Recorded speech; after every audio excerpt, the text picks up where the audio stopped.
Bonjour, bonjour tout le monde. Merci de vous connecter. On ne tardera pas à démarrer. Voilà, pour pouvoir laisser à nos intervenantes un temps de parole suffisant. On attend néanmoins 110 inscrits. Voilà, 34 connexions pour le moment. Donc on attend peut-être 1 ou 2 minutes, mais on ne tardera pas à démarrer.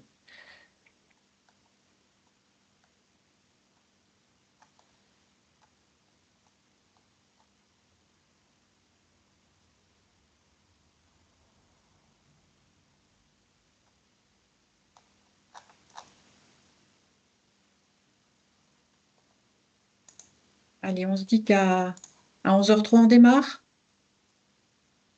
Top chrono, il nous reste 1 minute.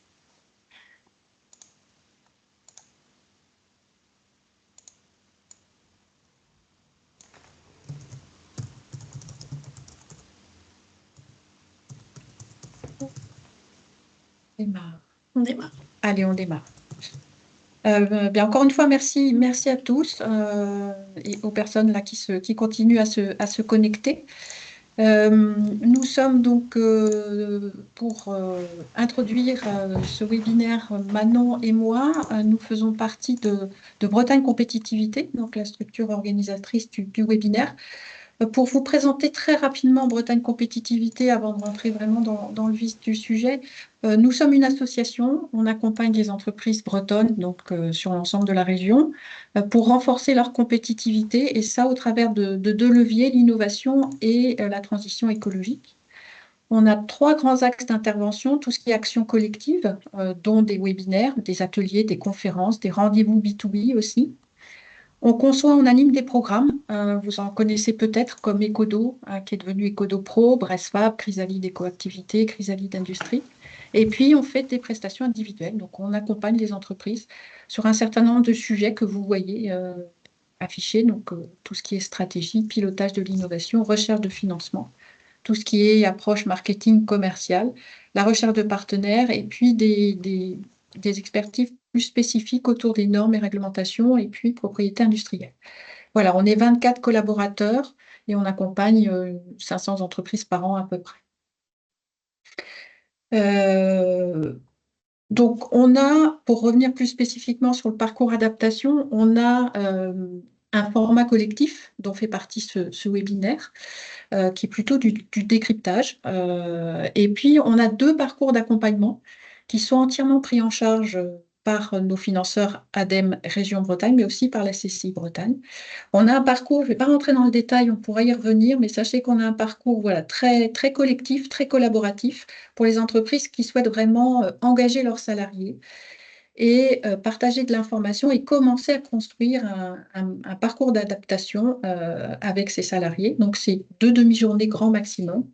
Et puis, on a un format plus vraiment diagnostic, où on vous sollicite 1 demi-journée, où on a vraiment une visite de site, où on va rentrer sur les contraintes de vos activités et on va faire tout un travail vraiment d'analyse de votre vulnérabilité aux aléas climatiques. Et ça s'adapte très bien, notamment aux entreprises qui sont certifiées ISO 9001, 14001, en tout cas toutes les normes ISO de management qui sont maintenant concernées par l'amendement climat. Voilà, j'en dis pas plus et je passe la parole à Manon pour un complément plus spécifique. Donc oui, pourquoi on a décidé de faire ce webinaire et pourquoi on fait de l'accompagnement, enfin nos financeurs ont décidé de pouvoir aider les entreprises bretonnes sur les risques climatiques et l'adaptation. Parce que les aléas climatiques sont de plus en plus fréquents, plus intenses et que leurs impacts sont déjà bien réels en Bretagne, avec des pertes d'exploitation, des chaînes logistiques perturbées, des conditions de travail fragilisées. Et du coup, effectivement, là, vous avez visuellement plusieurs exemples bretons pour vraiment montrer que les entreprises bretonnes ne sont pas épargnées. C'est pour ça que les acteurs bretons ont décidé de s'emparer de ce sujet. Juste avant d'aller plus loin, 2-3 minutes pour faire un petit rappel, avant de laisser la parole à nos intervenants, pour expliquer clairement ce que recouvre la notion d'adaptation au changement climatique et notamment comment elle s'articule avec l'atténuation. Comme vous le savez, les activités humaines, en particulier l'utilisation massive d'énergie fossile, entraînent des émissions de gaz à effet de serre, et ce sont ces émissions qui sont la principale cause du réchauffement climatique global. Ce réchauffement a deux grandes conséquences pour nous. D'une part, l'intensification de phénomènes climatiques extrêmes comme les sécheresses, les inondations, et d'autre part, des changements progressifs comme la montée du niveau de la mer. Et du coup, face à cela, il existe deux grandes stratégies qui sont vraiment complémentaires. Donc aujourd'hui, on va parler d'adaptation, mais il ne faut pas négliger aussi l'atténuation. Donc, deux grandes stratégies qui sont complémentaires. L'atténuation qui vise à réduire les causes du changement climatique, c'est-à-dire principalement à limiter les émissions de gaz à effet de serre, et l'adaptation qui vise à limiter les conséquences du réchauffement sur nos activités humaines et sur nos territoires. Donc, les entreprises, vous êtes aussi impactées par les conséquences du réchauffement climatique. Et c'est pour ça qu'on a décidé de faire ce webinaire pour justement mieux appréhender le lien avec les risques climatiques et les autres risques qui peuvent concerner une entreprise sur sa chaîne de valeur, comme les risques RH, les risques d'approvisionnement, les risques de réputation. Et pour cela, donc, on a la chance de faire intervenir deux expertes, Aurélie Barrère du BARPI, qui est le bureau d'analyse des risques et des pollutions industrielles, et Violaine Lepouzet, qui fait partie de Carbon 4, donc un cabinet de référence sur le climat. Donc Aurélie, maintenant, je vais vous laisser vous présenter et partager votre support. Merci Manon. Et pendant ce temps-là, les participants au cours des deux intervenants, vous pouvez poser vos questions dans le chat et on posera toutes les questions à la fin des deux interventions pour qu'il y ait bien comme ça du temps de parole pour les deux intervenantes. Mais n'hésitez pas à poser vos questions au fur et à mesure dans le chat et on y répondra à la fin. Donc c'est bien Aurélie, on voit bien votre support. C'est parfait. C'est parfait. Ben, je vais attaquer. Donc bonjour à tous. Donc je suis Aurélie Barrère, je suis chargée de mission au BARPI. Et alors voilà. Et donc ma présentation va se scinder en 5 points que j'ai essayé de séparer parce qu'après j'imagine que vous mettez les supports à disposition et donc j'ai essayé de les faire le plus complet possible si jamais vous avez besoin de retrouver des informations.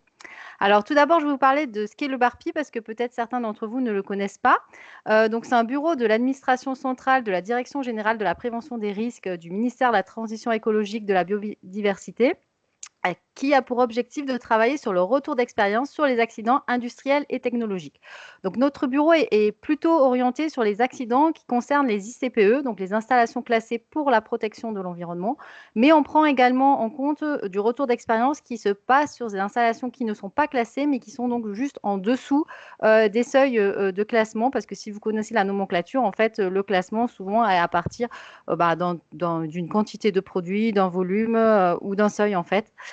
Donc on prend ça parce que le retour d'expérience peut s'appliquer en fait sur un site qui n'est pas classé à un site qui est classé et vice-versa. Donc nous sommes situés à Lyon et donc on est une petite équipe de 10 personnes avec 6 prestataires qui nous aident, notamment pour la partie informatique, puisque nous avons une base que nous mettons gratuitement à disposition et vous aurez le lien en fin de présentation.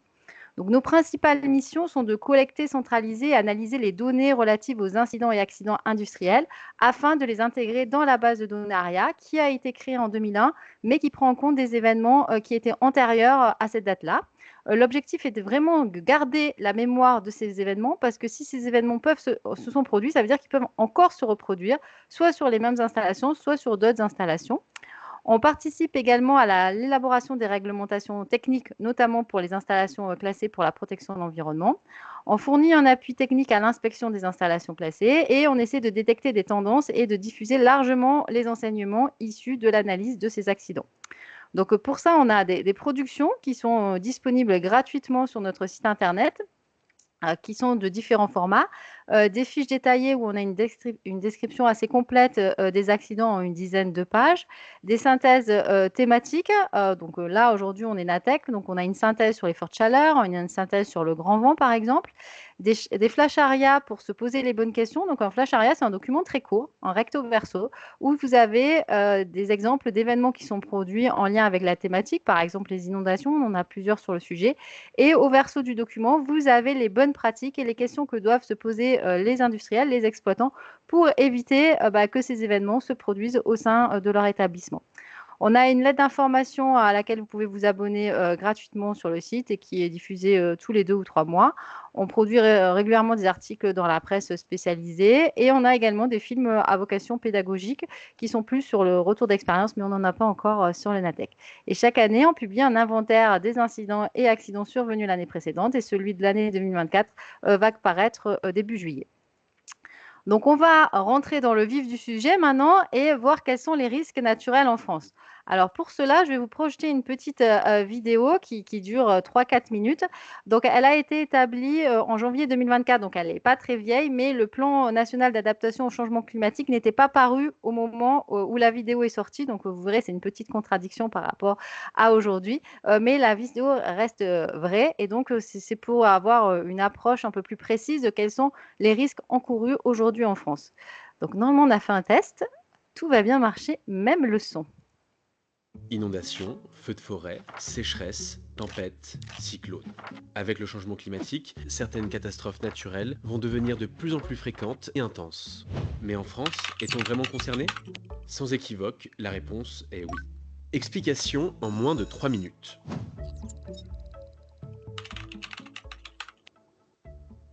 La France est l'un des pays d'Europe les plus touchés par les catastrophes naturelles. Sur les 40 dernières années, plus de 17 000 événements ont donné lieu à une reconnaissance de l'état de catastrophe naturelle qui permet d'activer les aides financières issues de la solidarité nationale. En France, les risques sont liés aux caractéristiques des territoires et de leurs aménagements. Mais d'ailleurs, de quels risques parle-t-on? Il y a d'abord les inondations. Elles représentent plus de la moitié des reconnaissances de l'état de catastrophe naturelle. Sur 40 ans, les inondations ont entraîné 25 milliards d'euros d'indemnisation. Et certaines ont marqué les esprits, notamment celles qui ont suivi la tempête Xynthia en 2010 et celle de Vaison-la-Romaine en 1992. Aujourd'hui, plus d'un quart de la population, soit 18 millions de personnes, sont exposées au risque d'inondation par débordement de cours d'eau. Comme le montre cette carte, partout en France, 10,5 millions de logements peuvent être inondés. À cela s'ajoutent les zones submersibles par les mers et les océans, dans lesquelles résident 1,5 million de Français. Mais les inondations ne sont pas les seuls risques auxquels nous sommes confrontés. On peut également citer les mouvements de terrain et les sécheresses qui peuvent fragiliser les bâtiments. Près de 10 millions de maisons individuelles sont ainsi exposées au risque de retrait gonflement des argiles. Il y a également les feux de forêt, auxquels une commune sur 5 est exposée. Chaque année, de manière variable, des milliers d'hectares partent en fumée. 2022 aura d'ailleurs été l'une des années les plus dévastatrices, avec 62 000 hectares de forêts brûlées. À ces risques terrestres s'ajoutent des aléas météo, au premier rang desquels on retrouve les tempêtes, comme Lothar et Martin en 1999 en métropole, ou encore les cyclones, surtout en Outre-mer, comme l'ouragan Irma en 2017. Vous l'aurez compris, selon l'endroit où l'on vit en France, nous ne sommes pas exposés aux mêmes risques naturels. Et de fait, nous ne subissons et ne subirons pas les mêmes impacts du changement climatique. Dans le sud du pays, la moitié des forêts connaîtra un risque d'incendie élevé en 2050. Partout, les vagues de chaleur et les périodes de sécheresse se multiplieront. En montagne, la fonte des glaciers s'accélérera. Sur les littoraux, le risque de submersion augmentera avec la hausse du niveau des mers. Près de certains cours d'eau, le risque d'inondation augmentera également. Et dans les territoires ultramarins, les ouragans et cyclones seront plus fréquents et plus intenses. Avec cette intensification des risques, les dispositifs de surveillance, de prévention et d'intervention s'adaptent et se renforcent afin de mieux anticiper et gérer les catastrophes. Ainsi, un nouveau plan d'adaptation de la France au changement climatique sera adopté au cours de l'année 2024.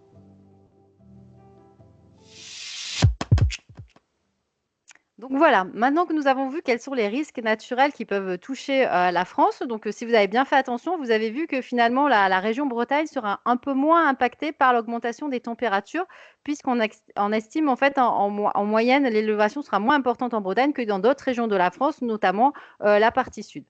On va voir maintenant ce qu'est le NATEC. Donc le NATEC, en fait, c'est la contraction entre naturel et technologique et c'est l'impact que peut avoir un aléa naturel sur les risques technologiques. Et quand on parle de risques technologiques, on parle vraiment de risques accidentels. Donc incendie, explosion ou rejet de matières dangereuses ou polluantes.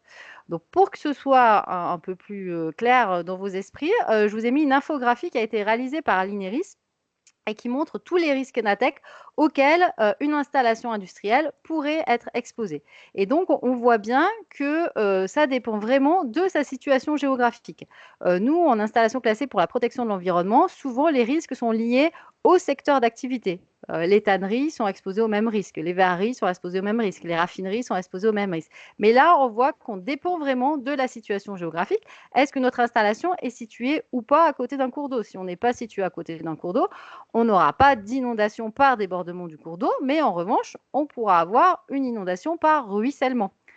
Est-ce qu'on est à proximité d'une forêt? Si on est à proximité d'une forêt, il faut prendre en compte le fait qu'il peut y avoir un feu de forêt dans cette forêt-là. Donc, feu de forêt qui va pouvoir se propager à l'installation industrielle ou vice-versa. Un incendie sur l'installation industrielle peut générer un feu de forêt dans l'autre sens avec la propagation. Donc, vraiment, il faut penser le risque NATEC en fonction de la situation géographique de son installation. Et donc, on a réussi à récupérer des données chiffrées sur le NATEC avec le nombre d'incidents et d'accidents en France liés à une agression naturelle. Donc, par lié à une agression naturelle, c'est que l'agression naturelle, donc l'inondation, la forte chaleur, la foudre, c'est soit la cause de l'événement, donc soit la cause seule de l'événement, soit c'est une cause qui est cumulée. On peut avoir par exemple une forte chaleur, mais également un grand vent, ou alors on a une forte chaleur, plus on avait laissé un verre présent sur le site, et donc ça a fait un effet loupe. Donc en fait, vous voyez, il y a deux causes combinées qui ont généré. Par exemple, on a une cheminée qui tombe à cause d'un fort vent, et une fois que la cheminée est par terre, on s'aperçoit que la cheminée était corrodée pour une installation industrielle.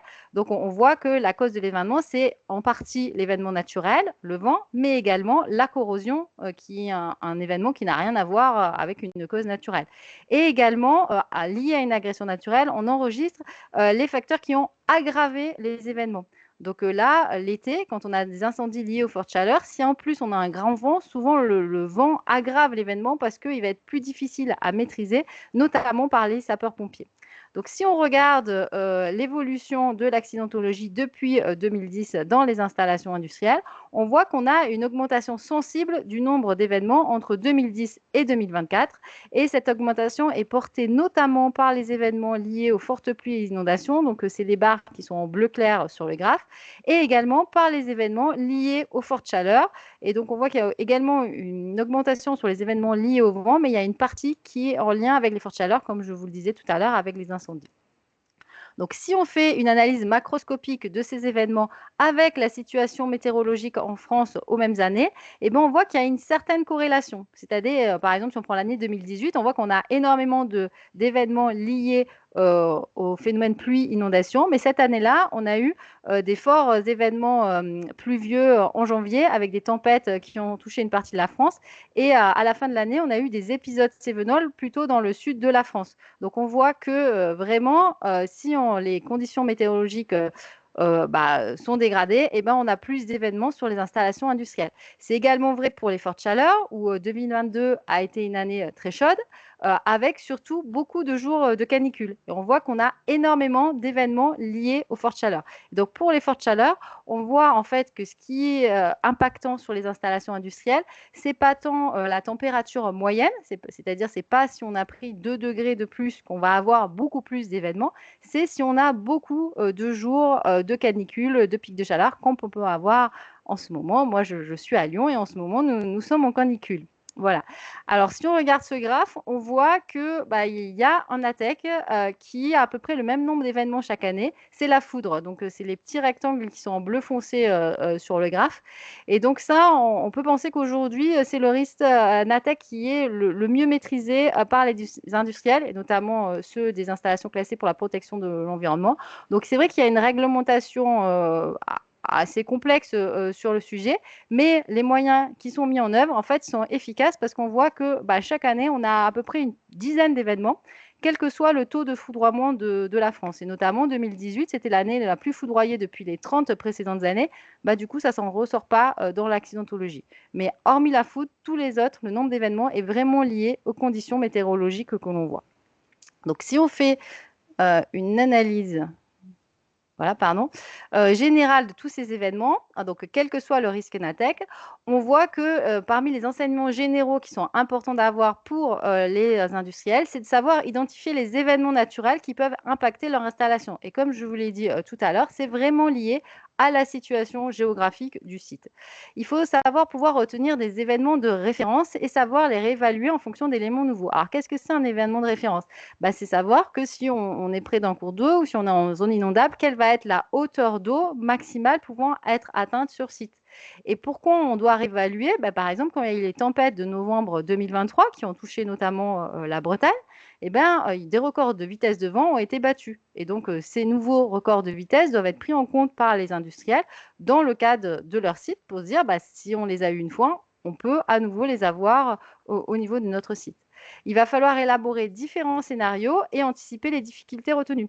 Si on parle de l'inondation, la difficulté principale, c'est que parfois le site est inondé, mais également là où les routes d'accès pouvant permettre d'aller sur le site. Donc, si l'inondation a lieu en journée et que tous les employés sont sur site, peut-être qu'on va pouvoir prendre des mesures, peut-être qu'on va pouvoir les mettre en sécurité parce qu'on avait bien anticipé ça. Donc là, on n'a peut-être pas de souci majeur. Mais si l'inondation survient un dimanche après-midi et que le site ne travaille pas en 7 jours sur 7, H24, comment on fait pour mettre en place les premières mesures alors qu'on ne peut pas accéder au site?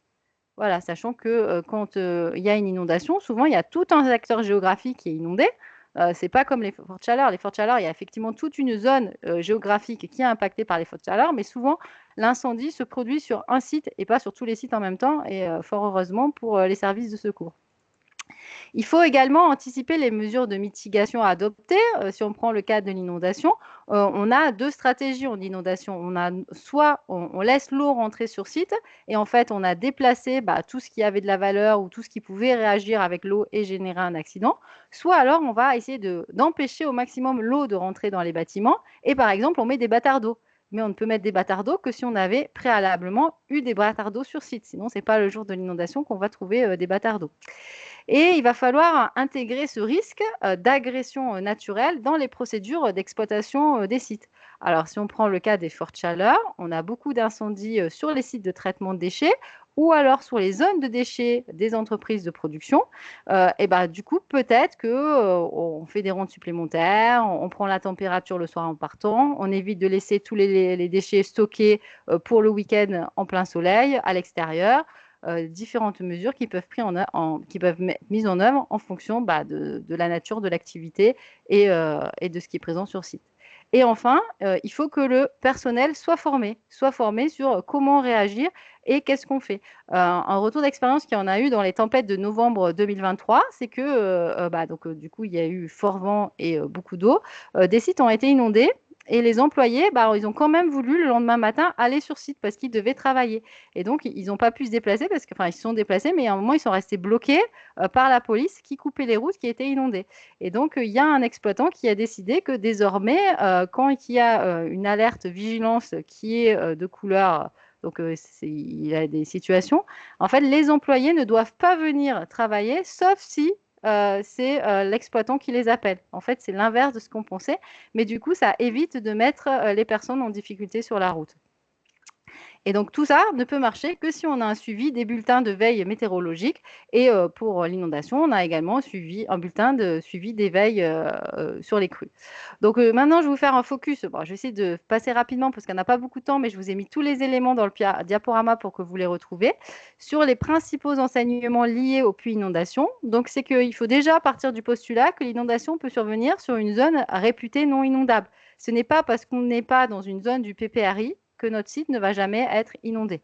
Et pensez également que l'inondation ne vient pas directement à la montée d'un cours d'eau. Il faut regarder la globalité du bassin hydrographique et on a de plus en plus de cas où on a des inondations par ruissellement, c'est-à-dire qu'il y a beaucoup d'eau qui est tombée sur des sols imperméabilisés et qui du coup se retrouve sur le site industriel. Donc les difficultés qu'on peut rencontrer, j'ai déjà un peu parlé, quel va être l'impact de l'eau si on a des citernes qui ne sont pas ancrées, par exemple. Qu'est-ce qui se passe? Parce que souvent, quand on est inondé, les utilités sont coupées, notamment l'électricité qui impacte en général les autres utilités. On perd la communication interne et externe. Dans les tempêtes de novembre 2003, ça a été un retour d'expérience, c'est qu'on a perdu les réseaux GSM. Donc, du coup, on ne peut plus contacter l'extérieur du site. Et des fois, à l'intérieur du site, on ne dispose même plus de talkie-walkie. Donc, en fait, on est obligé d'aller voir les personnes pour communiquer. Et donc, on n'a plus de moyens de communication. L'accessibilité aussi, je vous en ai parlé. Les objets qui vont devenir des embâcles. Et donc, les embâcles, ils vont aller déjà, soit ils vont empêcher l'eau de partir dans la direction qui était venue, soit ils vont aller frapper sur d'autres objets et peuvent aller générer des dégâts supplémentaires. Il faut penser également qu'en cas d'inondation, on a une infiltration des eaux de surface, notamment s'il y a des piézomètres sur site, et on peut avoir également une remontée d'eau par les réseaux et une inondation par les réseaux, ce qui arrive depuis souvent. Et donc, en cas d'inondation, même si on a mis en sécurité son installation, on peut avoir toutes les installations annexes qui sont inopérantes, notamment la défense incendie. Et donc, on ne peut pas laisser un site industriel sans défense incendie. Donc, pour ça, mettre en place des moyens de mitigation. Donc, comme je vous ai dit, 2 stratégies, on résiste ou on gère l'assaut de l'eau. Prévoir le matériel d'intervention et la disponibilité des moyens humains. Donc, le matériel d'intervention, ça peut être tout simplement des bottes et des cuissards parce qu'on ne laisse pas des opérateurs dans 1 mètre d'eau toute une après-midi. Et anticiper le délai de retour à la normale qui peut être très long parce que parfois, l'eau reste sur le site plusieurs jours, voire plusieurs semaines. Et donc, il va falloir penser à cette durée, à cette attendue du phénomène météorologique parce que du coup, il ne va pas impacter que son site, mais il va impacter toute une zone géographique. Et quand il y a des populations civiles autour, les pouvoirs publics, souvent, ils aident les secours publics, d'abord les populations civiles, avant d'aider les industriels et les exploitants en cas d'inondation. Donc, on ne va pas pouvoir mobiliser les capacités de pompage des pompiers dès l'inondation. Ils vont d'abord aller aider les populations civiles. Les fortes chaleurs, donc un sujet complètement différent, vous allez voir des inondations. Là, il va falloir plutôt identifier les matières premières, produits finis, mais également les déchets susceptibles de réagir à la chaleur. Alors, souvent, on oublie les déchets parce qu'on se dit que ça n'a pas de valeur, mais ça peut être, et c'est souvent l'origine des incendies. Il va falloir identifier l'ensemble des équipements qui sont entreposés en extérieur parce que c'est ceux qui sont le plus sensibles et qui sont directement exposés au rayonnement du soleil. Et donc, il faut penser également à ceux qui sont derrière les vitres d'un bâtiment, mais exposés directement au rayonnement du soleil. L'idée, ça va être de compartimenter ou de créer des zones limitées de stockage pour se dire que si on a un incendie sur une zone de stockage, ça ne va pas se propager aux autres zones. En fait, ça, c'est pour limiter en fait, le sinistre. Mettre en place une surveillance renforcée des stockages extérieurs des matières fermentescibles sous l'action de la chaleur et débroussailler, entretenir les abords du site ou des zones extérieures du stockage, puisqu'on a encore beaucoup d'événements qui sont liés à un feu, on va dire, de broussailles, qui va se propager à l'installation industrielle. Prendre en compte les potentiels surchauffe électriques et court-circuit sur les moteurs et les batteries de condensateurs et dimensionner également et entretenir les groupes froids qui souffrent beaucoup en période de forte chaleur parce que du coup, ils sont très utilisés. Donc, pensez également au permis de feu en période de forte chaleur, avoir une procédure spéciale, puisqu'on a malheureusement encore beaucoup d'incendies liés à une opération avec, par exemple, une scie à proximité d'un tas de déchets très secs l'été. Ça va générer également un incendie. Et prendre également en compte ces fortes chaleurs dans les différentes procédures d'exploitation du site. Prendre en compte l'effet loupe, comme je vous l'ai dit tout à l'heure. Donc, l'effet loupe, c'est la concentration des rayons du soleil à travers un morceau de verre. Donc, ça peut être les vitres d'un bâtiment, mais ça peut être également du verre déchet, par exemple, ou d'autres verres qui sont stockés à l'extérieur. Nous, on a le cas dans les centres véhicules hors d'usage, ce qu'on peut appeler les casses automobiles, où en fait, comme on a beaucoup de véhicules, on peut avoir les rayons à travers les vitres, les rétroviseurs, etc., qui vont générer l'effet loupe. Et adapter les niveaux de remplissage des équipements contenant des produits susceptibles de se dilater à la chaleur avec des contrôles des accessoires de sécurité de type soupape. Et là, je vous ai mis après un exemple sur ce sujet. Et renforcer, alors bon, là, vous n'êtes peut-être pas tous concernés, à ceux qui auraient des tours aéroréfrigérantes, renforcer le contrôle parce qu'on peut avoir des épisodes de légionellose en raison des événements. Donc, rapidement, un exemple issu de la base de données ARIA. Donc, c'est sur une usine de traitement de surface. Donc, c'est une usine ICPE. Ça s'est passé l'été 2019 qui fait donc du traitement de surface et qui est soumise à autorisation pour 2 rubriques.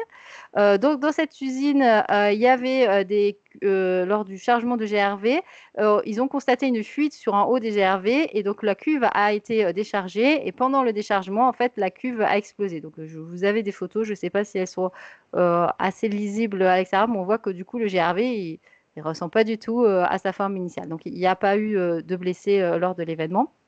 Et donc, Cela est dû à des émanations gazeuses, certainement liées aux fortes chaleurs qui ont fait réagir l'acide nitrique et qui a généré des dioxydes d'azote. Et donc, la pression a augmenté dans le conteneur et comme il y a eu trop de pression, et ben, c'est pour ça que ça a explosé. Et donc, il n'y avait pas de système de dégazage sur les conteneurs et pourtant, ça faisait 3 ans qu'on utilisait ces GRV et qu'il n'y avait eu aucun problème. Donc, bien penser que ça pas parce que ça fait dans ce cas-là des années qu'on faisait comme ça, qu'on ne va pas avoir de problème.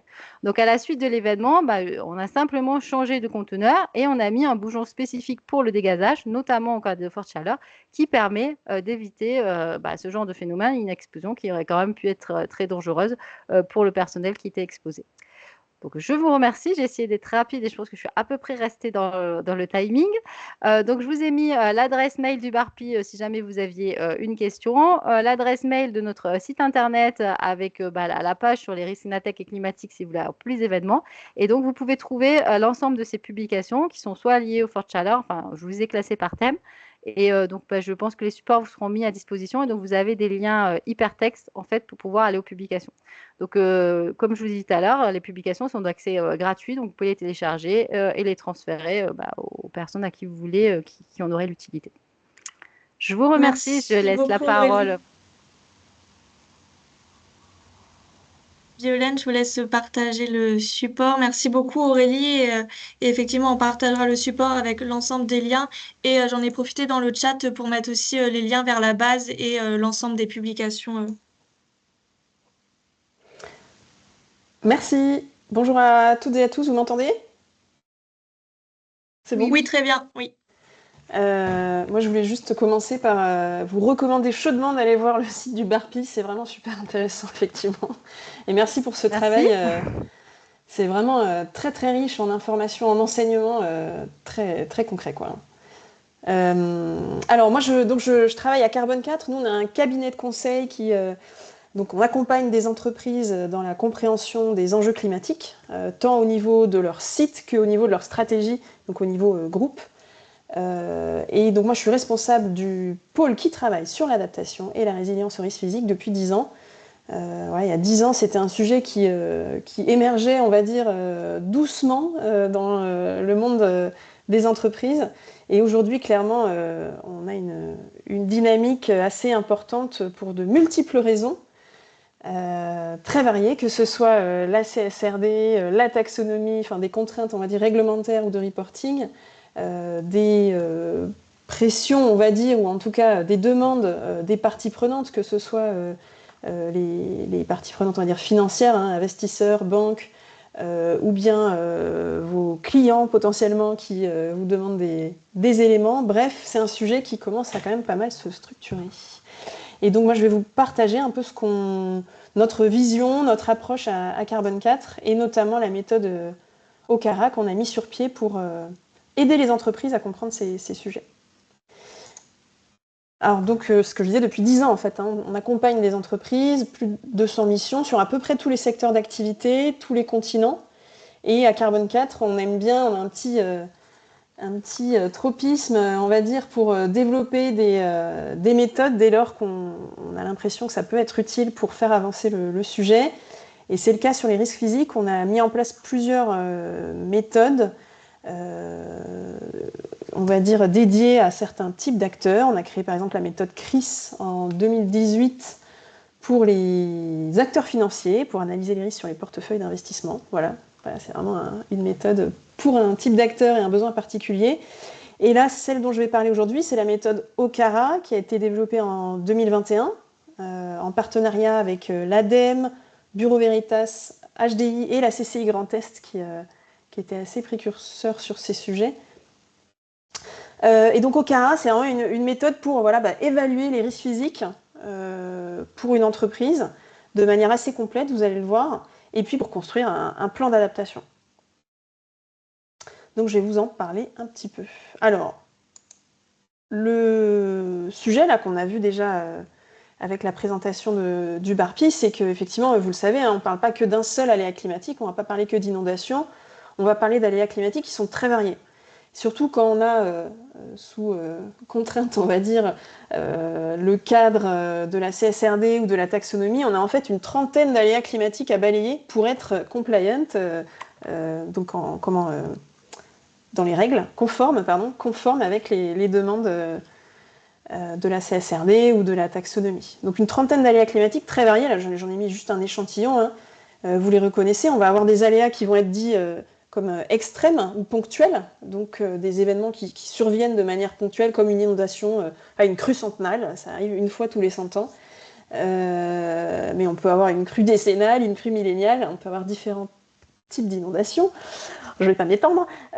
Donc ça, c'est des événements ponctuels, et puis on va avoir des événements dits graduels, des aléas graduels, qui sont des déformations progressives du climat. Typiquement, l'augmentation de la température de l'air qui va être progressive. On peut avoir l'évolution des degrés-jours de climatisation, si ça parle à certains, ou degrés-jours de chauffage. Ça, c'est une évolution progressive chaque année, en fait, chaque mois même. On va avoir en fait une dérive hein, de cette température. Et la même chose pour les précipitations, les cycles de gel, etc. Donc on a une grosse palette d'aléas climatiques à étudier quand on veut vraiment parler de tous les risques climatiques. Certains sont des événements CatNat, donc suivis, hein, et qui font partie des événements suivis par le BARPI, puis il y en a d'autres qui ne sont pas forcément encore dans les radars, on va dire, traditionnels.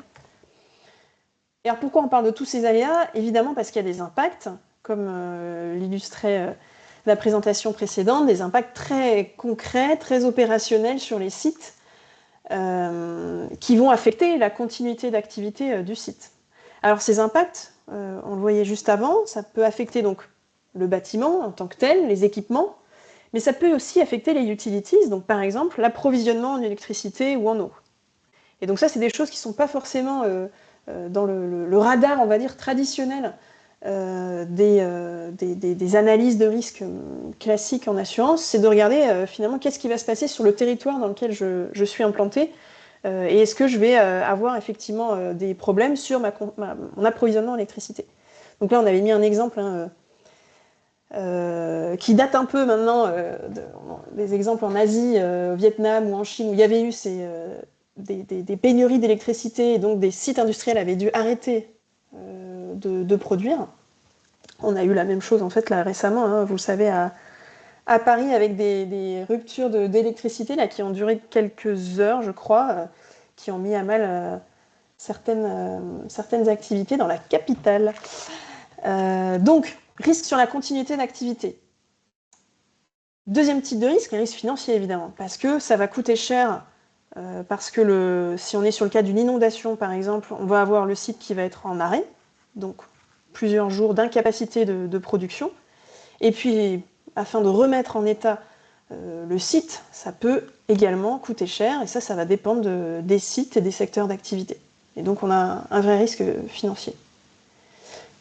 On peut avoir, je ne l'ai pas dit, c'est vraiment le risque direct, hein, les coûts, on va dire, de remise en état, mais on peut aussi avoir un impact, on va dire, indirect sur la valorisation des actifs en tant que tel. Donc là, ça va vraiment concerner la direction financière.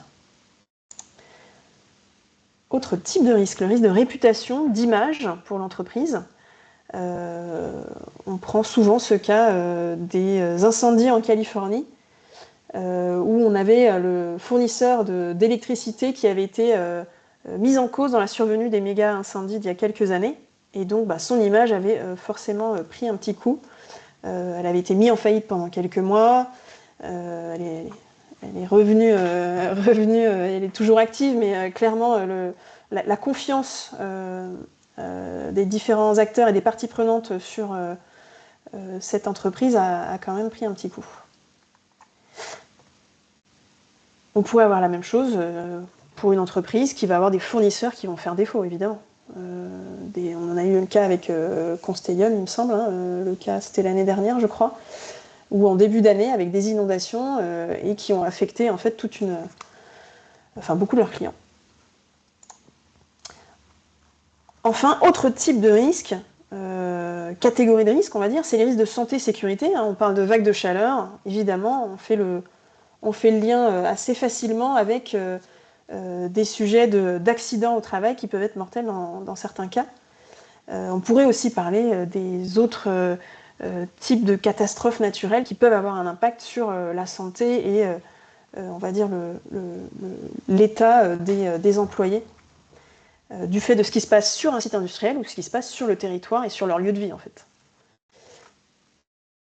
Donc on a en fait toute une palette de risques. Vous voyez, c'est pas seulement physique, ça va se traduire en fait dans différentes catégories de risques qui vont être suivies par des gens assez différents dans l'entreprise. Là, ça va être par exemple les personnes en charge de HSE, SSE. Juste avant, on va avoir risque d'image, de réputation, ça va plutôt être côté financier ou risque d'aider ou affaires publiques. Risque financier, bon, bah, c'est la direction financière entre autres, mais aussi le reporting. Et puis risque sur la continuité d'activité, là on est au cœur de l'activité des opérations, quoi. Et donc là aussi on peut avoir d'autres métiers qui vont être embarqués potentiellement affectés par ces aléas climatiques. Alors c'est pas exhaustif, hein, on pourrait avoir d'autres types de risques, mais ça montre quand même la diversité des types de risques. Autre notion à avoir en tête, je pense que maintenant tout le monde l'a quand même bien dans le radar, c'est cette notion de chaîne de valeur, puisque, comme je le mentionnais juste avant, on va avoir beaucoup d'impacts climatiques qui vont être très variables en fonction des géographies, des pays, des zones d'implantation des sites. Et donc on va avoir des risques sur les opérations pour un acteur donné, hein, sur son site, avec une hausse du coût des assurances, des dommages sur les sites, une hausse des coûts de l'énergie, de l'eau, des dégradations des conditions de travail. Et puis en amont et en aval, on va avoir la même chose potentiellement sur les fournisseurs et les clients. Et donc ça va affecter toute la chaîne de valeur avec des pénuries de matériaux, des hausses de coûts, des problèmes de logistique. Et donc c'est important évidemment hein, au début de se concentrer sur ces sites à soi. Mais dans certains cas, quand on a des approvisionnements qui sont très critiques ou très concentrés sur certains fournisseurs ou certaines zones, il faut très vite se poser des questions sur les risques qu'il y a aussi en amont et donc assez symétriquement en aval aussi. Autre élément à avoir en tête, je disais un petit peu au début, historiquement, quand on parle de risques, d'événements climatiques extrêmes, on pense souvent aux assurances et en fait on pense donc souvent aux immobilisations et souvent aux bâtiments. Et donc on va souvent regarder ce qui se passe au niveau des actifs immobiliers pour de bonnes raisons, hein. C'est facile, c'est très visible, il y a une valeur financière qui est assez importante, mais quand on veut vraiment comprendre les risques qui pèsent sur l'entreprise dans son ensemble, et par exemple juste pour la continuité d'activité, bon, bah, ça ne suffit pas de regarder ce qui se passe sur les bâtiments. Il faut regarder, vous avez une petite illustration, plein d'autres choses. Vous en parliez, Aurélie, juste avant, les voies d'accès, les conditions de stockage, les équipements, les conditions de travail, le transport de mes employés, parce que si personne ne peut venir sur le site, parfois le site il ne tourne pas. Hein. La fourniture en électricité, les télécoms, tout ce qui est de flux d'informations et de pilotage, des activités, l'eau, l'évacuation des déchets, là aussi c'est important. Par moment, si vous ne pouvez pas évacuer les déchets, au bout d'un moment, votre capacité de stockage sur le site, il est limité et vous devez là aussi arrêter. Donc voilà, plein de choses à regarder. Et c'est avec tout ça en tête qu'effectivement on a construit la méthode OCARA. Alors je vous donnerai après les informations, mais l'idée d'OCARA, c'est justement d'essayer de viser large dans le périmètre d'analyse. Alors, on ne peut pas tout faire hein, dès la première analyse, mais c'est au moins de regarder ce qu'on a classé dans le scope A et B. Donc scope A, c'est ce qu'il y a sur le site en général, et on va retrouver le bureau, les équipements, les conditions de travail, etc. Et scope B, c'est les liens de dépendance directe. C'est-à-dire j'en ai besoin pour faire tourner mon site. Donc on va retrouver les utilities, l'évacuation des déchets, les transports, que ce soit de marchandises, de produits ou d'humains, de personnes. Et on peut également, hein, là ça dépend des secteurs, étudier assez rapidement les fournisseurs et les clients. Donc dans OCARA, on propose une nomenclature comme ça qui va lister toutes les choses à regarder pour avoir une bonne compréhension des risques. Là c'est une vision synthétique, en réalité on a 120 processus, on les appelle comme ça, à regarder. Et la première étape, évidemment, c'est de faire du tri. Comme pour un plan de continuité d'activité, on va regarder qu'est-ce qui est vraiment critique pour le site. Est-ce que l'évacuation de déchets, c'est aussi critique que de maintenir des conditions de stockage sur le site, par exemple, ou de maintenir des conditions de travail en extérieur? Bah non, pas forcément, pas dans tous les cas. Donc il faut faire du tri. Il faut essayer de comprendre le niveau d'enjeu, en fait, et d'exposition de ces différents processus. Et ensuite, une fois qu'on a notre base de travail, on va évaluer les risques sur tous ces processus-là.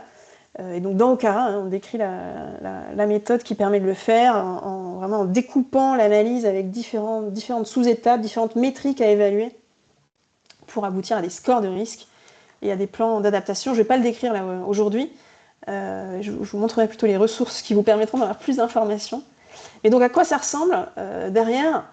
Ça ressemble à des matrices assez complètes parce qu'on va couvrir donc plusieurs aléas climatiques. Vous voyez en colonne par exemple, vous avez des aléas climatiques et vous avez en ligne les différents processus, donc les sous-systèmes en fait que vous avez décidé d'étudier sur le site parce qu'ils sont importants. Donc par exemple un bâtiment, je peux aussi le découper en lots techniques, toiture, enveloppe, superstructure, voilà, voirie interne, zone extérieure, etc. Et je vais avoir des scores de risque sur chacun de ces couples processus aléas pour différents scénarios et horizons d'études. Et derrière, en fait, il y a beaucoup d'informations. Ça, c'est en fait la version synthétique. En fait, derrière, on va avoir plusieurs métriques avec le niveau d'enjeu de chaque processus, une sensibilité, donc un impact potentiel, une évolution de l'aléa climatique, l'efficacité des actions en place qui doivent être évaluées, etc. Donc on a différentes métriques qui s'articulent comme ça et qui permettent d'aboutir à un diagnostic de risque complet, synthétique, qui permet de hiérarchiser les sujets. Parce qu'en fait, il y a vraiment trop de sujets potentiels, quoi. C'est ça le grand jeu finalement.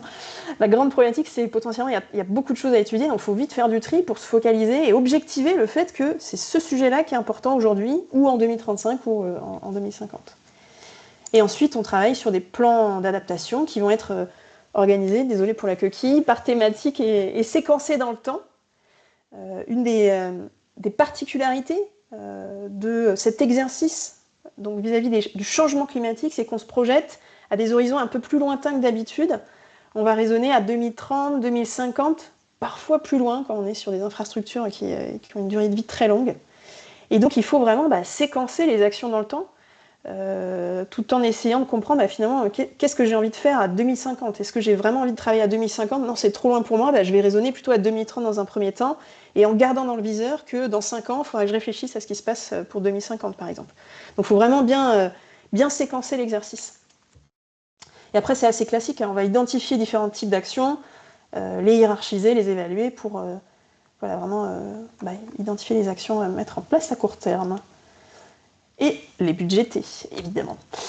Dans les ressources, donc je vous disais, la méthode OCARA, je ne l'ai pas dit, mais elle est publique. Vous pouvez la télécharger sur notre site internet. Il y a un guide, il y a un outil Excel, alors qui date un peu, il est plus mis à jour, donc faut quand même se poser un peu la question avant de se lancer dans cet outil. Surtout que je ne l'ai pas mis, mais avec l'ADEME, on a développé une autre version de cet outil OCARA qui s'appelle OCARA pour PME, qui est une version simplifiée d'OCARA, qui est disponible aussi sur notre site et sur le site de l'ADEME. Et l'outil Excel est beaucoup plus ergonomique. On a capitalisé sur nos années d'expérience là et de tests, on va dire, pour proposer un outil Excel qui est quand même mieux. Donc je vous recommande d'aller plutôt prendre l'outil OCARA pour PME. Et puis de nous contacter si vous avez des questions. Autre élément, là je fais de la pub pour Carbone 4, mais on est en train de digitaliser. C'est quand même important, je pense, à signaler. On digitalise la méthode OCARA. Pourquoi? Parce que quand on a plusieurs sites à étudier, Excel commence quand même à présenter des limites. Et puis quand on rentre justement on est en fait dans une démarche qui est quand même assez collaborative, parce que vous voyez, on va devoir parler avec différents métiers dans l'entreprise. Et là aussi, Excel a ses limites. Excel comme outil de travail collaboratif, ça peut être un peu compliqué à mettre en place. Donc là, on est en train et on sortira en septembre une première version de cette plateforme logicielle qui va permettre de faire l'analyse OCARA sur les sites et de construire son plan d'adaptation et de piloter ça à l'échelle d'un groupe, donc multi-sites. Si ça vous intéresse, n'hésitez pas à nous contacter, on vous tiendra informé en septembre. Dernier élément que je voulais partager, il est déjà 5 ans, peut-être que je prends trop de temps, c'est quand même effectivement de rappeler ces 2 grands facteurs de succès que vous avez déjà mentionnés, Aurélie. C'est la gouvernance et le fait que c'est effectivement, et les deux se relient, s'appuyer sur l'existence, et qu'on est sur un sujet qui est donc multimétier, qui va nécessiter de collecter de l'information qui proviennent de plusieurs métiers et qui va impacter inversement les différents métiers. Parce qu'on va s'appuyer sur les documents existants, les PCA, les documents de risque, pour construire le diagnostic de risque. Et le diagnostic de risque va aussi pouvoir alimenter les mises à jour futures des PCA. Typiquement, sur les fortes chaleurs, il y a peut-être des petites choses qui existent déjà, mais ça vaut le coup de le renforcer dans certains cas, et donc ça va vraiment s'alimenter dans les deux sens. Et pour faire ça, effectivement, il faut une gouvernance. Il faut quelqu'un qui soit responsable du sujet, qui va pouvoir mobiliser les différentes équipes sur le site ou au niveau transverse, au niveau groupe. Donc c'est quand même deux éléments très importants à prendre en compte pour se lancer dans ce type de démarche. Voilà, de notre expérience. Je m'arrête là. Merci Violaine. Maintenant, on va pouvoir passer à la session de questions. Donc, on en a déjà quelques-unes dans le chat et n'hésitez pas à en rajouter. Donc, la première, donc 2 questions de Frédéric qui sont peut-être plus destinées à Aurélie. Avez-vous des fiches pratiques sur les mesures de mitigation et la posture à tenir en amont de la crise, pendant et après? Et dans la suite, Frédéric notait, on parle beaucoup d'infrastructures, mais quid de l'impact sur nos salariés? Alors, pour les fiches pratiques, en fait, vous pouvez vous reporter à nos flashs qu'on appelle Flash ARIA, dont je vous ai mentionné. Donc, c'est des documents en 2 pages. Donc, vous aurez la première page qui souvent montre des exemples d'événements liés à la thématique du flash. Donc, vous avez sur les inondations, vous avez sur les fortes chaleurs, par exemple. Et au verso, vous avez un encart où, en fait, vous avez les principales mesures auxquelles l'industriel doit penser. Donc, pour l'inondation, avant, pendant et après la crise. Donc, les cas, par exemple, des fortes chaleurs, on n'a pas trop de mesures après la crise. Mais en fait, vous pouvez vous baser sur ces documents-là pour vous poser les bonnes questions et établir en fait vos procédures et vos fiches pratiques. Et pour ce qui est de la deuxième question, au Barpi, on s'occupe vraiment des risques industriels et malheureusement, on n'est pas tourné vers les opérateurs, les risques professionnels. Donc, ce n'est pas du tout notre domaine d'activité. Toutefois, effectivement, l'impact humain est très important, notamment en cas d'inondation. Donc, je l'ai dit pendant ma présentation, il peut y avoir la difficulté des opérateurs à venir sur le site si le site est inondé, mais il faut également penser que quand toute une zone géographique est inondée, l'opérateur, il a peut-être une famille et il a envie d'aller chercher ses enfants à l'école. Il se dit, non, je ne peux pas les laisser à l'école, même si en cas d'inondation, l'école, normalement, est organisée pour pouvoir mettre les enfants à l'abri et les garder le temps qu'il faut pour que les routes soient réouvertes. Mais en fait, on a souvent des opérateurs qui veulent quitter leur poste de travail plus tôt. Et on a eu également le cas où, lors d'une inondation d'un site industriel, les opérateurs étaient en salle de commande, donc ils n'étaient pas inondés. Aucun opérateur ne voulait aller voir sa famille parce qu'ils avaient été formés, on les avait prévenus en disant vous ne quitterez pas le site. Mais en revanche, ils ont vu un automobiliste dont la voiture était emportée par les flots devant le site et qui était monté sur le toit de sa voiture. Et donc, en fait, pendant presque 3/4 d'heure, cette personne est restée sur le toit de sa voiture qui bougeait plus ou moins en raison des eaux. Donc, je vous rassure, il n'est rien arrivé à la personne, elle a pu être secourue.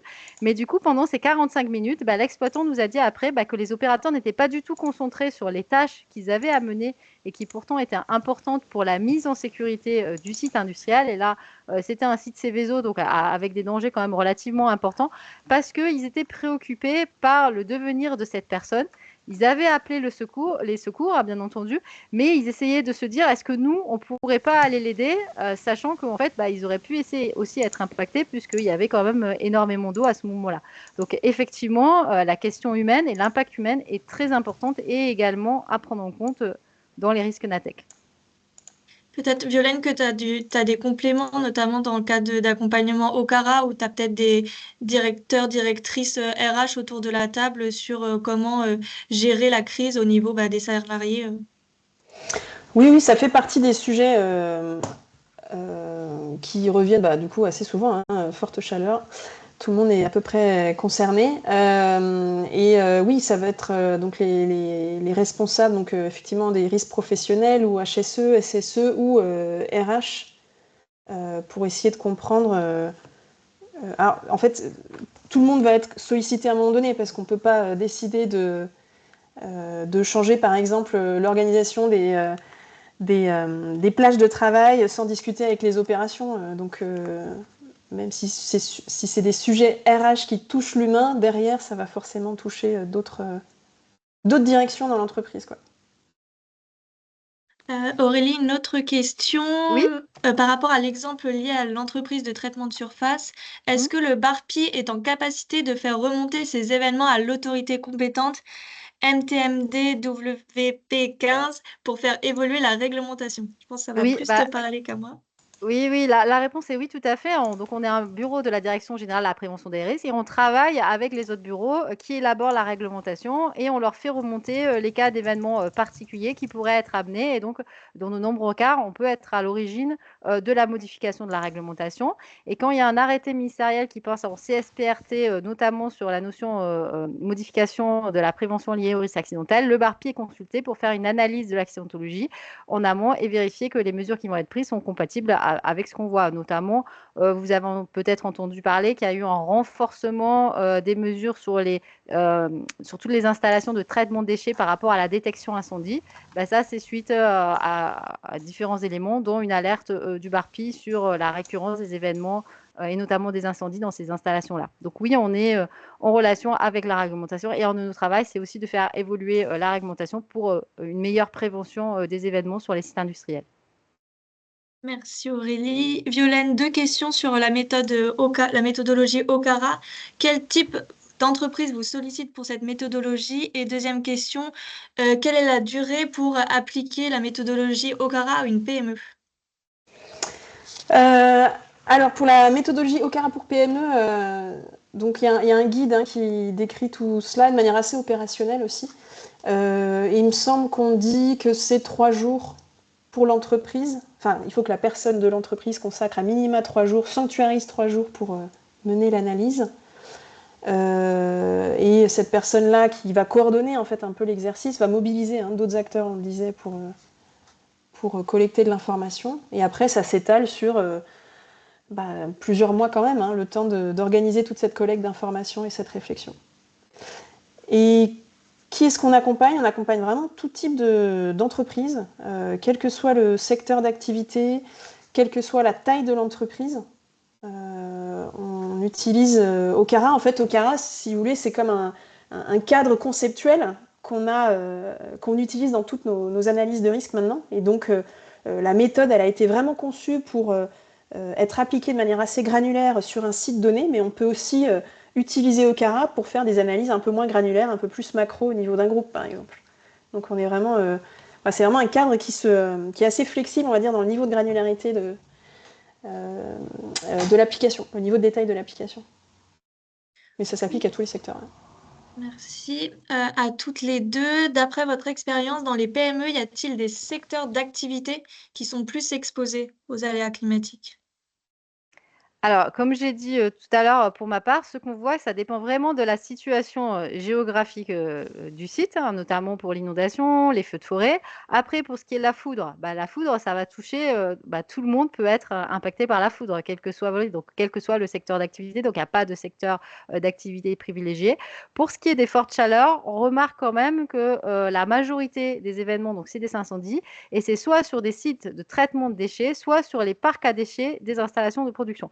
Et là, du coup, le secteur d'activité de la PME, ça va dépendre plutôt de la taille de son parc à déchets et de la nature des déchets qui sont entreposés dans ce parc à déchets. Et au-delà de la nature, c'est du temps de stockage, on va dire, ou d'entreposage de ces déchets dans le parc à déchets.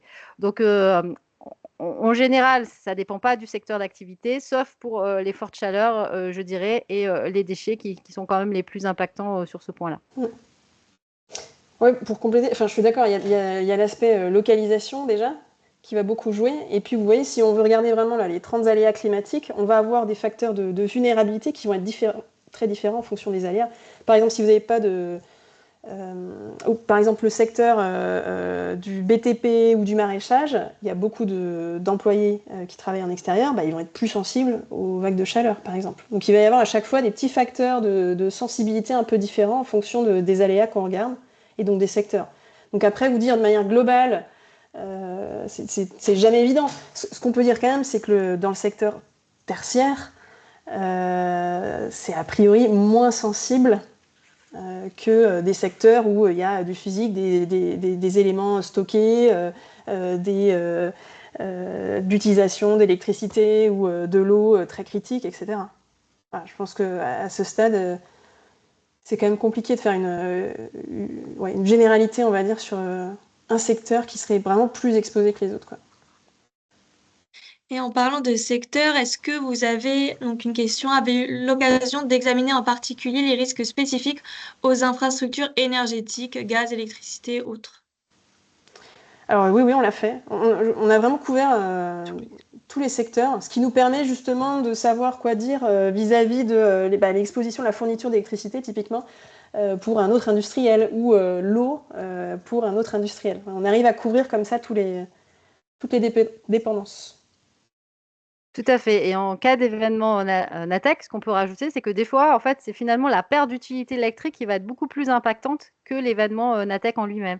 On l'a vu durant les tempêtes de novembre 2023, finalement, il y a eu des forts vents, il peut y avoir eu des inondations sur les sites, mais ce qui a posé problème aux industriels, c'est d'avoir perdu l'électricité sur les sites.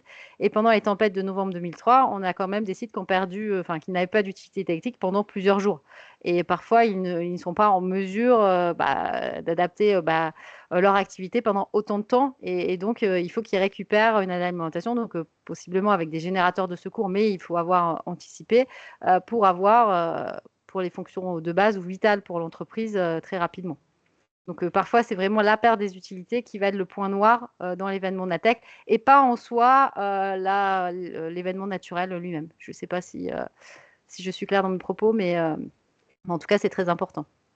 Et donc aussi, dans les utilités, souvent, c'est la perte d'utilité électrique qui est la plus importante parce que si on perd l'utilité électrique, eh ben, souvent, on va perdre l'alimentation gaz parce qu'il y a quand même des liens électriques avec. On va perdre l'alimentation en air comprimé. On va perdre les refroidissements, etc., etc. Donc, c'est vraiment la perte d'utilité électrique sur laquelle il faut pouvoir se concentrer.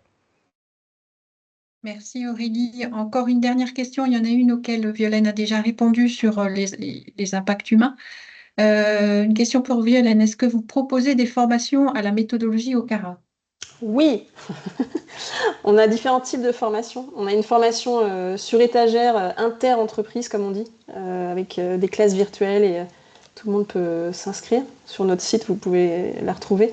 Et après, on organise des formations aussi sur mesure, en intra-entreprise, quand il y a beaucoup de gens à former. Enfin, voilà, on est beaucoup pour aider les entreprises à s'emparer de la méthode, parce qu'on sait très bien que derrière, c'est quand même eux qui vont devoir être en charge de suivre et faire vivre la démarche d'adaptation au sein des entreprises. Donc souvent, on les accompagne au début, on les lance, on les forme, et puis après, petit à petit, on s'efface, entre guillemets, et la démarche suit son cours chez le client. Merci beaucoup. Merci beaucoup, Violaine et Aurélie. On voit que le temps passe et merci pour les questions.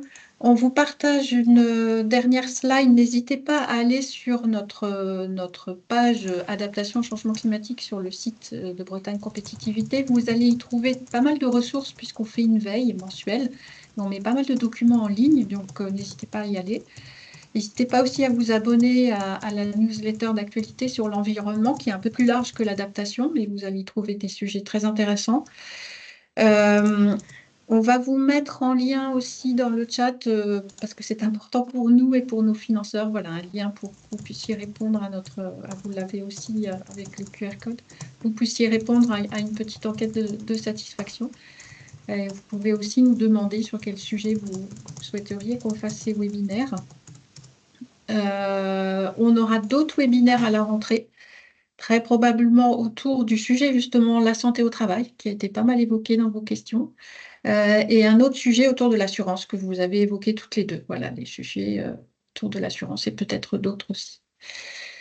Je pense qu'on a fait le tour. Si j'ai rien oublié, Manon, ou si vous souhaitez ajouter peut-être quelque chose, Aurélie ou Violaine. Non. Non, merci. En tout cas, le Barpi reste à disposition si vous avez des questions. Donc, il y avait l'adresse mail au fond de la présentation. Merci beaucoup. Le webinaire sera en replay et on partagera aussi vos supports puisque vous l'avez accepté. Merci à tous et puis à très bientôt pour un prochain webinaire. Merci. Merci, au revoir. Merci.